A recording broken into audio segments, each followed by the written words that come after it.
Well, there are a lot of lines that we could consider loaded, hot, watch out, in our readings today. Our sung response, the one who does justice will live in the presence of the Lord. James in the second reading says, be doers of the word and not hearers only, deluding yourselves. He says, religion that is pure and undefiled before God and the Father is this, to care for orphans and widows in their affliction and to keep oneself unstained by the world. And then Jesus quoted Isaiah saying, this people honors me with their lips, but their hearts are far from me. In vain do they worship me. He said, all these evils come from within, and they are what defile a person.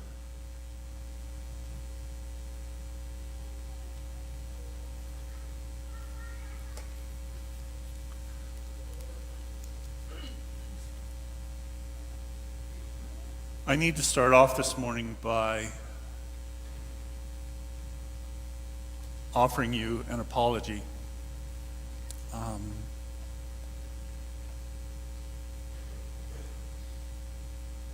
These last 2 weeks, with Father Len having been gone, I had all of the masses, and it wasn't a question of anything that I said at any of those, as much as it was I've come to realize what I didn't say. We had a staff meeting on Tuesday, and it was unusually frank and open. And I came to a realization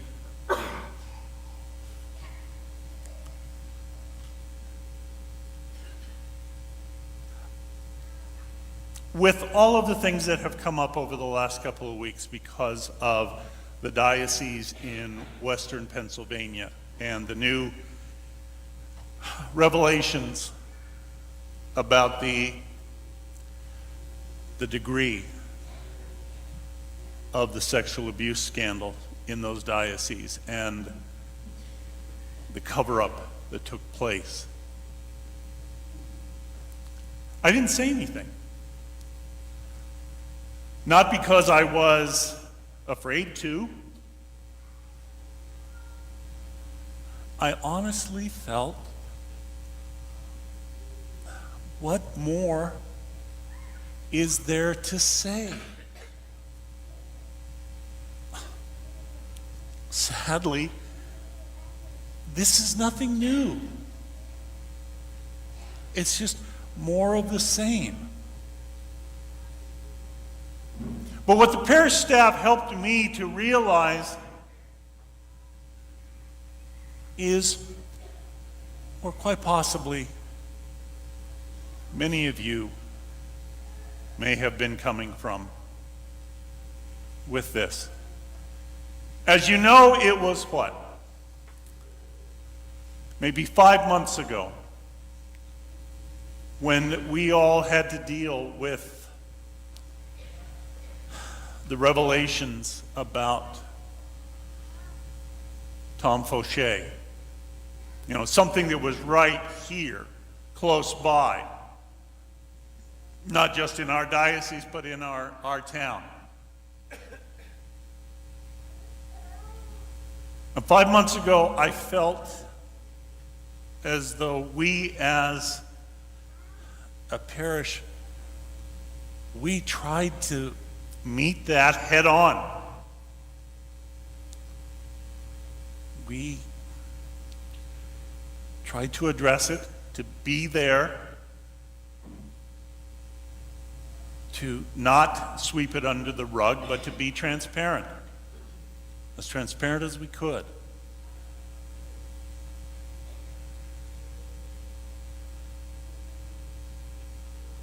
For me, as a priest,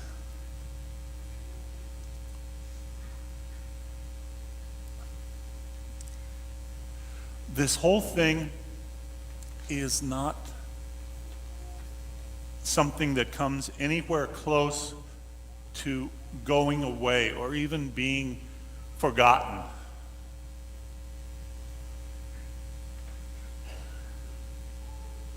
It seems as though it's on my mind every day. It's right there in front of me.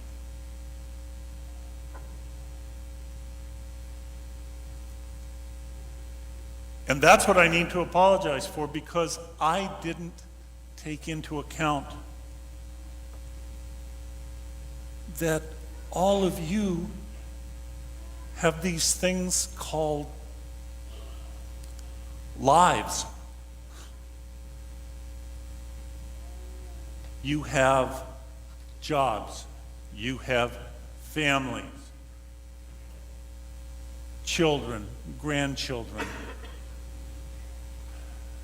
Maybe you have aging parents. You have bills and mortgages. You have school to be getting ready for. You have so many other things in your lives that demand your time and your attention, that maybe the scandal in the Catholic Church, as bad as it might be, doesn't stay right at the forefront of your attention.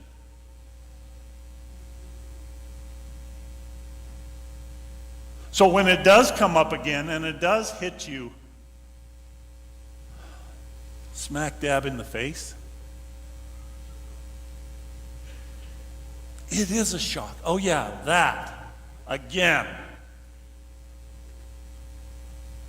It's the old expression, waiting for the other shoe to drop. Well, we get to the point of saying, gee, how many shoes are there going to be?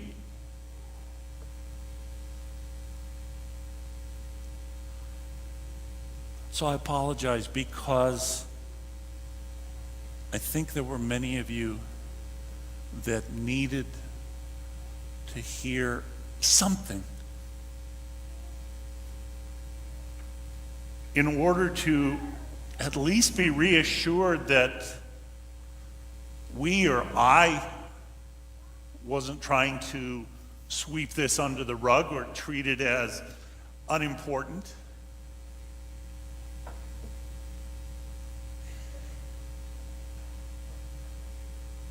So, I needed to say something to address it somehow.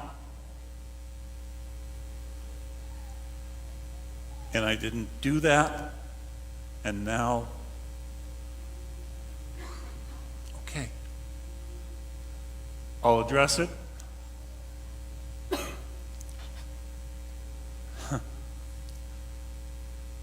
But I don't know what to say.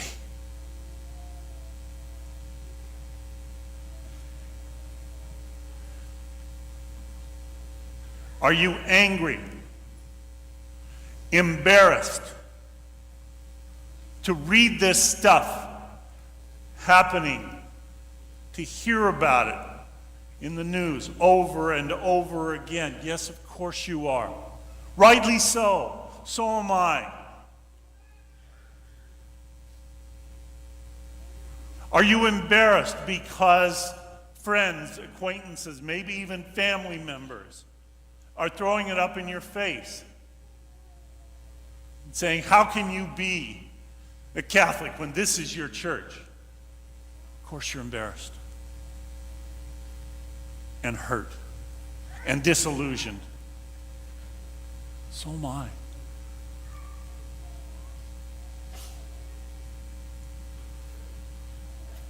And then when you see something like a full-page ad that was taken out in the New York Times on Tuesday. It says, "It's time to consider quitting the Catholic Church."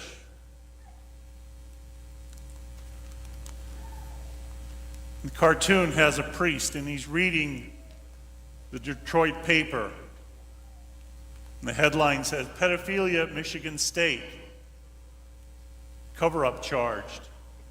The priest is reading this paper, and he's just thinking to himself, amateurs.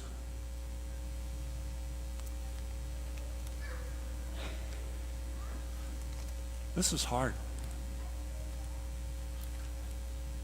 It's hard because it's our church. It's us.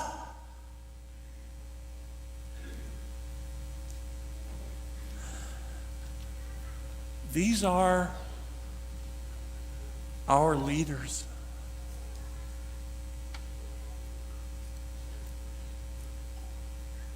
I hope more than anything that as this continues to unfold, and I'm not sure that Western Pennsylvania is going to be the last of it. And these aren't new events that happen, they're just new revelations of what has happened in the past.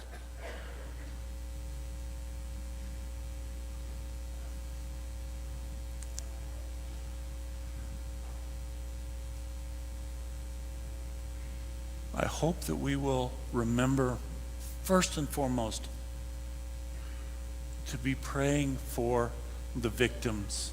Above all, they're the ones who need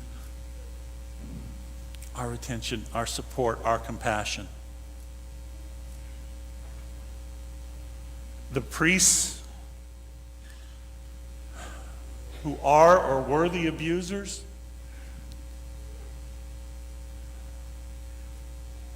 I don't know what to say about some of my brothers. Not a lot, but that doesn't change the fact. These so-called holy men that so many of their flock put their trust in, betrayed that trust, abused it.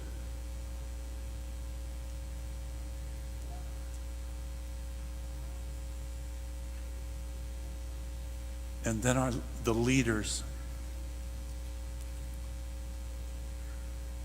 the ones who found it expedient,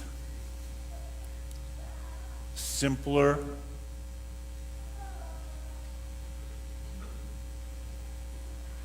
their way of protecting the church,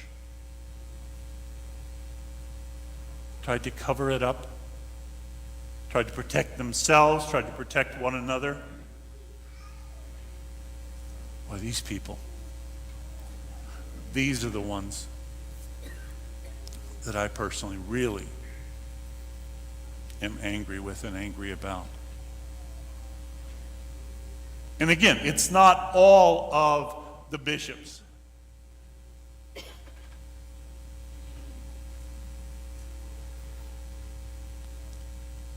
But it is some.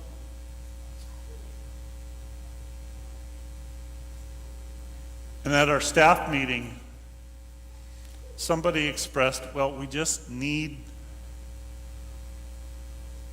to make sure that justice is being done, that those who are responsible will be held accountable, that heads will roll. And I said, I think part of the frustration is the fact that those who would call into accountability those whose heads need to roll, they themselves, many of them, are those same heads.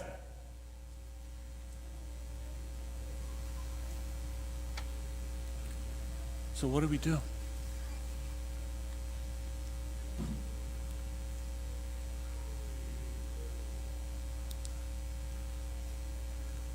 Blessed are you when they insult you and persecute you and utter every kind of slander against you, Jesus said.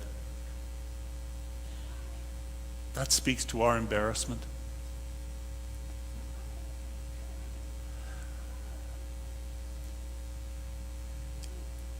If they have hated you, Jesus says, know that they have hated me before you.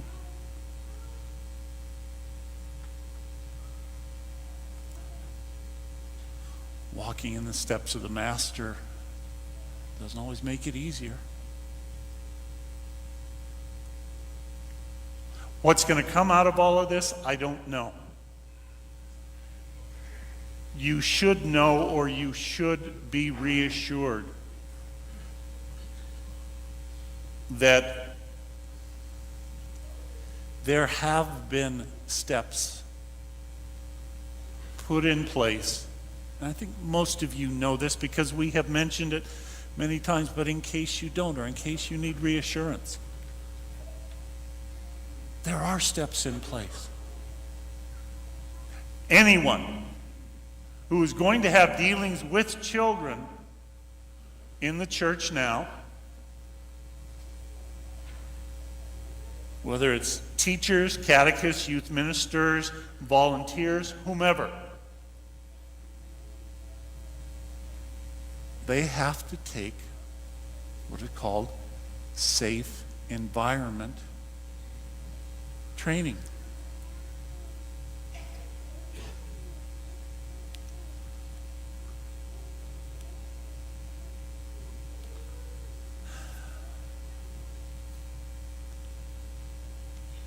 But see, I've been talking now for several minutes, and I don't have an answer. This is our church. And sometimes we expect it to be more than it is. Our leaders should be better than this, yes. But they're not. There's not a person in this church, from the Pope on down to all of us, who is not here as a sinner.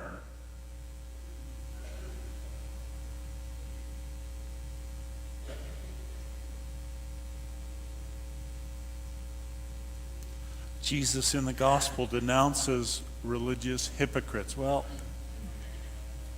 none of us is perfect enough that there isn't some type of hypocrisy in each of us. Things that we desperately hope wouldn't be brought to light. But still, we as church, we as sinners, we go forward together. The guidance of the Holy Spirit.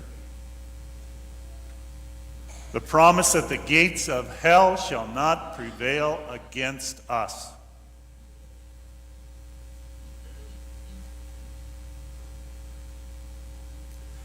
We recognize that there are those who, like the Freedom from Religion Foundation, will take any opportunity that they get to take a very, very awful situation and use it for their own purpose, to their own advantage, to try and sell their memberships.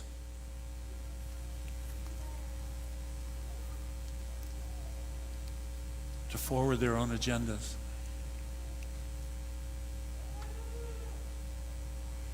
We got to remember, It's all about Christ, God, His incredible love for us, the promise of resurrection, the gift of the sacraments, the gift of one another. 2,000 years of rich but not perfect history and tradition.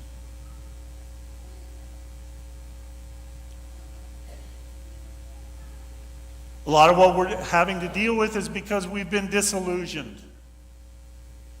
The church isn't necessarily what we thought it was. Our leaders, these quote-unquote holy men, were not who we thought they were.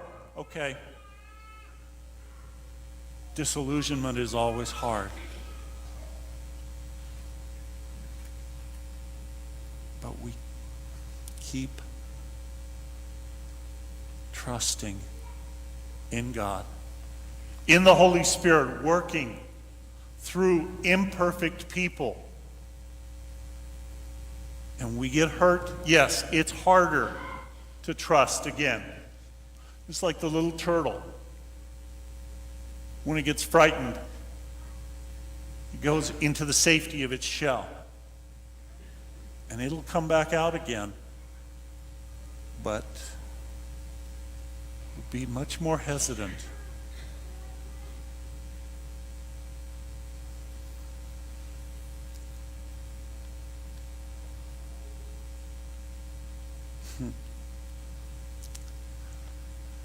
I said I didn't know what to say. And I guess I spent 20 minutes proving it. Now I don't know how to end.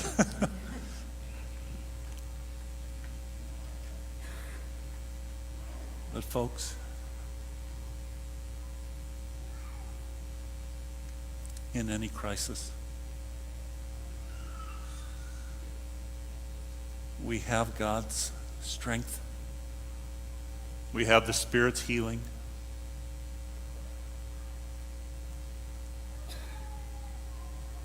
We have those that hopefully we can remember to trust.